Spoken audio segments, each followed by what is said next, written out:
of 7 heavens. 7 heavens!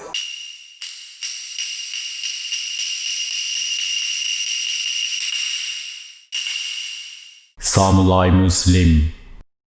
Hi guys, Assalamu alaikum, it's Shota. 今日はですね、たくさんの人から要望があったThrone of Allah のリアクションビデオ撮っていきたいと思います。行ってみましょう。Let's get started!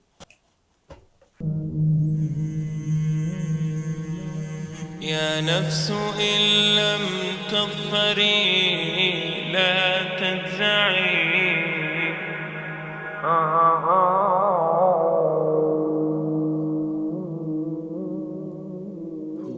All the praise is for Allah, who is the author of all existence and the most generous to his creation, while he is also the all-compelling.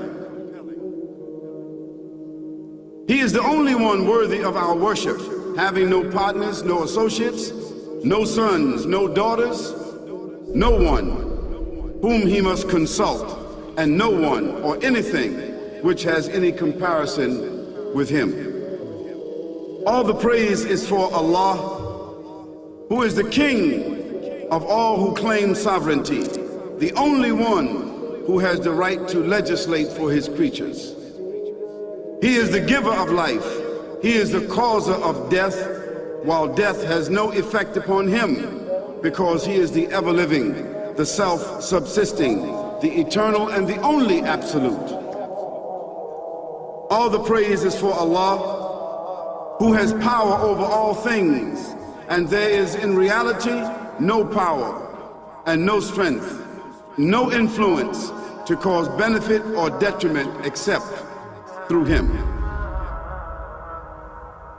It is he who created this complex world, the seen and the unseen, the evident and the speculative, the earth and all that is on it and everything that is in it.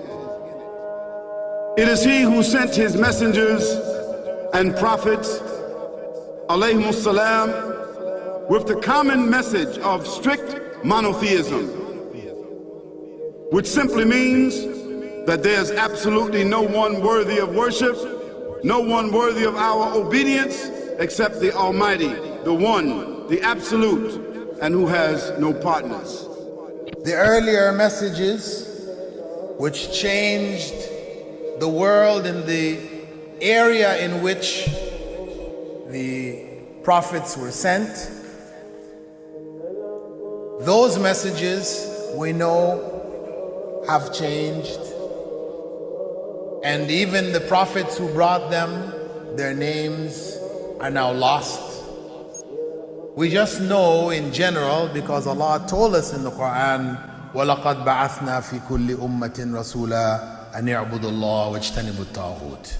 I've sent to every nation a messenger, calling people to worship Allah alone and to avoid the worship of false gods. Yeah, true. This essential message has been preserved in Islam in a way that it was never preserved before. Not because the message was different, because it was the same message, but because of the fact that there would be no other prophets who would come after Muhammad sallallahu alaihi wasallam. So therefore that message now had to be protected. It had to be preserved in a way none of the earlier messages were preserved. I will relate this. What you say you have come to know 40 years back, and what you call the Big Bang is already mentioned in the book which I read, the glorious Quran. It's mentioned 1400 years ago in Surah Anbiya, chapter number 21, verse number 30, which says, Avalam yaral lazina kafaru. Do not the unbelievers see anna samawati wal arda kanat ratkan fataqnahuma, that the heaven and the earth were joined together and we clove them asunder. What you're talking about, the Big Bang, I try to imagine compressing a spring. I push it closer and closer and closer together, so it's smaller and smaller and smaller. And I've stored a tremendous amount of energy in that spring. And when I let it go, it bursts out, it bursts out, it bursts out. The creation of the universe, which you came to know 40 years back, is already mentioned in this book, the glorious Quran, 1400 years ago. Who could have mentioned that in the Quran? So the atheists will say, maybe someone wrote, maybe it's a fluke, maybe it's a guesswork. A human being, regardless of who they are, or where they are, or what they do, will have this curiosity. They'll want to know, why am I here? How did I get here? And do I have a purpose? And if so, what is it? The only one who would really be able to answer that question would be the Creator himself. If there is a Creator, it would be up to him to tell us why we were created and what he expects from us and what this life is really about. Allah has shown the people from the time of Adam until right now, has shown the people what he wants from them. And it's a very simple thing, and that is that worship be for him alone without any partners. In fact, we know this life to be a test from Almighty God. That's why we're born, and that's why we die, because there has to be a beginning and an end for us to be tested on. The next life, after this life, no one will ever die again. A bad person or a good person. Both are brought back and they continue to live in the next life, either in good shape or not so good shape, depending on how they did on the test. The worship of the God of Abraham, that was what was taught by these prophets. The Lord of the Arsh and Kursi. We're talking about the Lord of the worlds. Alhamdulillah Rabbil Alameen. We're talking about the Lord of the entire universe and beyond. The entire universe and beyond. You know, we live in this dunya and we are fascinated with this dunya which Allah subhanahu wa ta'ala indeed has created in a beautiful manner. We're fascinated. There are over billions of people which live on this dunya at this moment in time. Over 6 billion people that live on the dunya at this moment in time. This dunya of Allah subhanahu wa ta'ala is so big that there is space in this dunya for billions and billions and billions or more people. But what is this dunya in comparison to what Allah subhanahu wa ta'ala has created out there? This dunya is insignificant. This dunya is meaningless to Allah. It means nothing. It is worthless. So worthless, compare it with the sun. The sun is one star. You know more science than me. You'll be able to tell me better. Take this planet Earth and you place it inside the sun and you will be able to place 1.3 million Earths in the sun. My God. 1.3 million Earths in the sun. Allahu Akbar. Allahu Akbar. Allah is the greatest. The sun is one star. One star. Yeah. There are stars out there which are millions of times bigger than the sun. You tell me this, that you need millions and millions of stars to make one galaxy. And then you tell me this, that there are zillions of galaxies out there. Let me tell you on top of this, my friend. After this, whatever you see above, when you raise your head and you look above, whatever you see above, the zillions and zillions and zillions of galaxies, let me tell you, this is everything there is within the first heaven. Really? Everything there is within the first heaven, and Allah is the creator of 7 heavens. 7 heavens. And the distance between the first heaven and the second heaven is 500 years. You know, the distance that can be covered in 500 years, at what speed? Only Allah knows. Only Allah knows. But it will take 500 years to get from the first heaven to the second heaven. 500 years from the second to the third, third to the fourth, fourth to the fifth, fifth to the sixth, sixth to the seventh. Every time it will take 500 years. After the 7 heavens,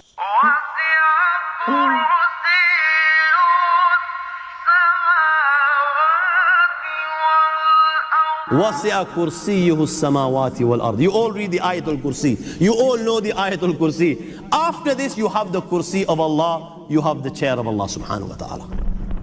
You know these 7 heavens that we've just talked about.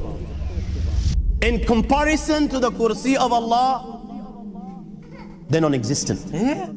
They're meaningless. Why? Rasulullah sallallahu alaihi wasallam has given an example in a hadith just to give us a little bit of understanding with regards to the 7 heavens in comparison to the Kursi of Allah. Take a ring from your finger, take it off, the small ring that you have, and place it, let's say, in a desert, the Sahara Desert. It's the biggest desert in the world. You know that ring that we take off from our fingers and place it in the Sahara Desert? What comparison is in between the ring and the Sahara Desert? Yeah. Nothing. Yeah, nothing. Nothing. True. The 7 heavens is the ring, and the Kursi of Allah is the Sahara Desert. After the Kursi of Allah, you have the Arsh of Allah. وَكَانَ أَرْشُهُ عَلَى الْمَاءِ. You have the Arsh of Allah. Again, Rasulullah has explained, so just so that we can understand. Yes, please. Take the ring, place it in the desert. This time, the ring is the Kursi and the Arsh is the desert. Oh my God. What is the Kursi in comparison to the Arsh of Allah? Nothing. Then you have angels which carry the Arsh of Allah. Their heads are in the 7th heaven and their feet are in the lowest earth. My friends, then you have the Lord of the Earth and Kursi. Allahu Akbar. لا تدركه الأبصار ويدرك الأبصار وهو اللطيف الخبير. He is beyond the size of Allah, who Allah is, what Allah is. The greatness of Allah is beyond the comprehension of my little mind. This is the being that you and I are messing with. Subhanallah.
はい、皆さんいかがだったでしょうか。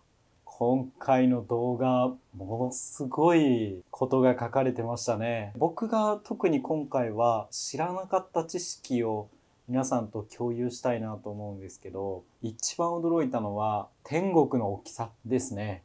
あれは地球の大きさとはもうそもそも比べることができない。地球は太陽よりももうものすごいちっちゃくて、太陽は銀河と比べるとものすごくちっちゃくて、銀河をさらにその無数集めたものが天国。しかも第一の天国っていうことで、想像つかないですよね。で、その天国が7つ集まって、すごいですね。いや、本当に想像つかないです。でも今日の、動画を見て、いかに天国というのが広くて、アッラーという存在がものすごく大きいのかっていうことはなんとなく分かりました。いやー、ちょっと言葉にできないできないですすごい有名な動画だと思うので、見たことある人もいると思うんですけど、もしよかったら感想とか何か意見とかがあればコメント欄に書いてみてください。じゃあ今日はこれで終わりたいと思います。